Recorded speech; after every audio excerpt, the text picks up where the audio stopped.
Поповнюйте рівень магнію за допомогою Магнікум. Магнікум – гармонія сімейних стосунків. Трамп не зміг відповісти на питання журналістів ствердно про те, чи Україна є абсолютно рівним учасником перемовин, учасником мирного процесу. Тут Трамп замнувся і просто відповів, що Україні так чи інакше доведеться вкласти мир. Можемо послухати, власне, цей фрагмент діалогу Дональда Трампа з журналістами в Білому домі вже після розмов із Путіним і з президентом Зеленським. Чи розглядаєте ви Україну як рівноправного учасника цього мирного процесу?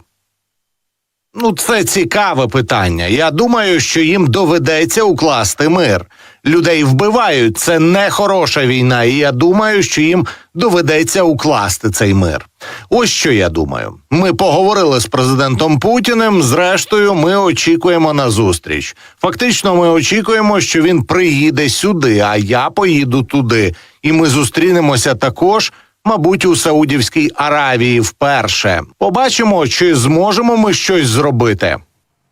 Побачимо, чи зможемо щось зробити, але, власне, Трамп стверджує, що із Путіним він найближчим часом в Саудівській Аравії зустрінеться, а також очікує, що Путін приїде сюди, тобто в Америку, як він заявив з Білого дому, а Трамп збирається поїхати до Росії. Вже гуляють чутки про те, що Трамп може відвідати Москву 9 травня і навіть побувати на параді Путіна на Красній площі, поки це наразі лише здогадки, скажімо так, але те, що запрошено Трампа до російської столиці, про це офіційно говорив вчора і Песков, якраз путінський речник.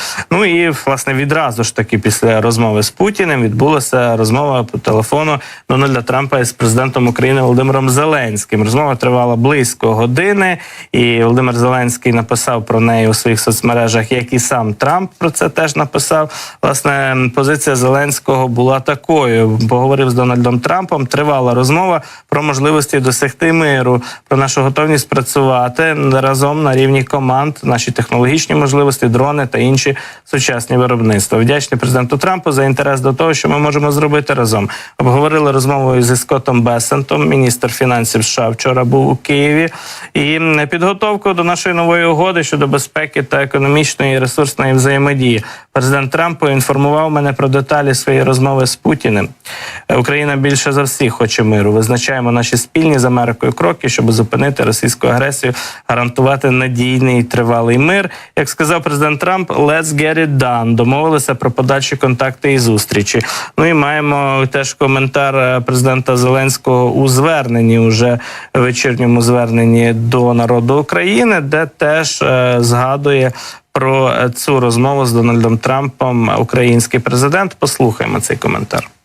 Дуже предметні перемовини зі Сполученими Штатами Америки. Була розмова з президентом Трампом, хороша розмова, детальна. Я вдячний президенту за щирий інтерес до наших спільних можливостей, до того, як ми можемо разом наблизити справжній мир. Тривала розмова, ми обговорили багато нюансів дипломатичних, військових, економічних, і президент Трамп поінформував мене про те, що йому сказав Путін. Віримо, що сили Америки достатньо, щоб разом з нами, разом з усіма партнерами дотиснути Росію і Путіна до миру. Також була зустріч з міністром фінансів Сполучених Штатів Бесентом. Ми готуємо угоду, яка зміцнить нашу безпеку і дасть новий поштовх нашим економічним відносинам.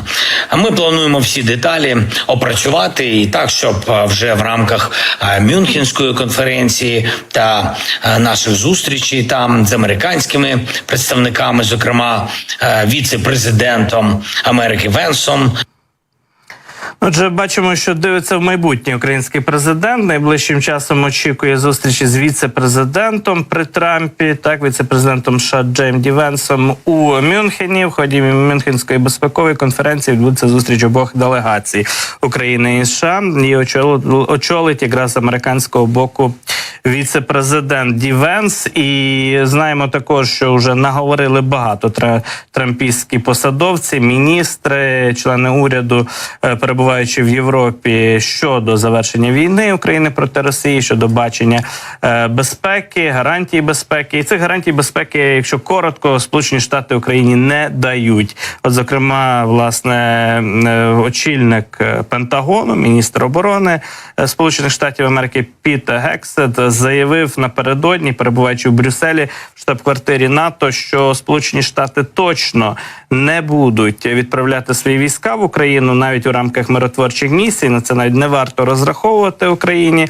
Що гарантії безпеки мають давати європейські держави, і ці гарантії безпеки мають бути забезпечені європейськими і неєвропейськими військами, але ж ніяк не американськими. Що означає неєвропейські війська? Це теж цікаве питання, тому що їх не розшифрував цей термін якраз Піт Гексет. Можливо, він має на увазі війська, не знаю, Білорусі, Китаю, інших союзників Росії. Ми цього не виключаємо абсолютно.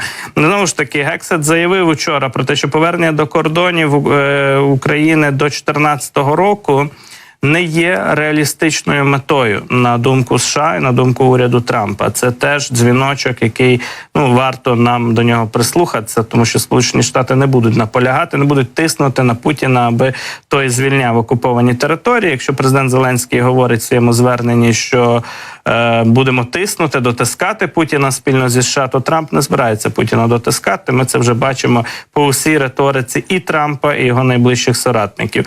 США також не вірять, що членство України в НАТО є реалістичним результатом врегулювання шляхом переговорів, а будь-яка миротворча місія в Україні має відбуватися поза форматом НАТО і не підпадати під дію 5 статті. Що ж має змусити Росію припинити бойові дії? На думку Піта Гексета, міністра оборони США, це зниження цін на енергоносії і жорсткі санкції проти Росії.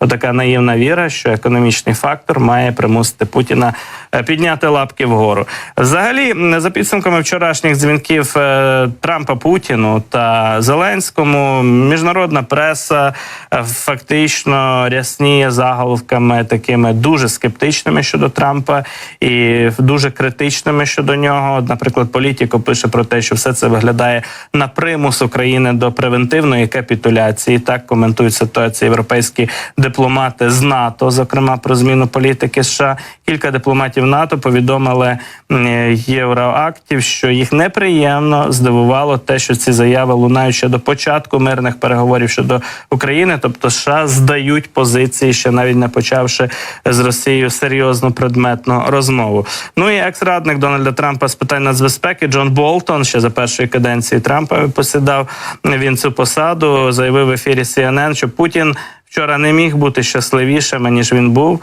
Кажу вам, сьогодні в Кремлі п'ють горілку прямо із пляшки. Це був великий день для Москви, заявив Джон Болтон.